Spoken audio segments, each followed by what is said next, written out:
திமுகவினர் கச்சத்தீவை மீட்டுவிட்டால் விழா எடுத்து கொண்டாடுவதாக நாம் தமிழர் கட்சியின் ஒருங்கிணைப்பாளர் சீமான் தெரிவித்துள்ளார். மதுரை மாவட்டம் உசிலம்பட்டி பகுதியில் கைரேகை சட்டத்தினை எதிர்த்து உயிர் நீத்தவர்களின் நினைவு தினம் அனுசரிக்கப்பட்டது. இதில் கலந்து கொண்டு பேசிய நாம் தமிழர் ஒருங்கிணைப்பாளர் சீமான், கச்சத்தீவு பிரச்சனையில் திமுக, அதிமுக, காங்கிரஸ் உள்ளிட்ட கட்சிகள் நடிப்பதாகவும், ஒருவேளை கச்சத்தீவு மீட்கப்பட்டுவிட்டால் தானே விழா எடுத்து கொண்டாடுவதாகவும் அவர் தெரிவித்துள்ளார்.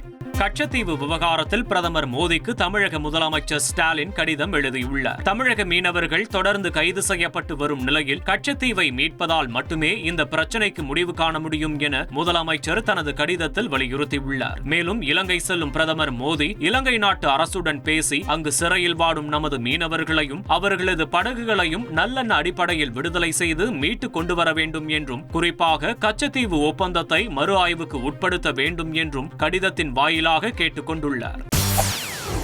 செய்திகளை உடனுக்குடன் தெரிந்து கொள்ள உடனே சப்ஸ்கிரைப் பண்ணுங்க.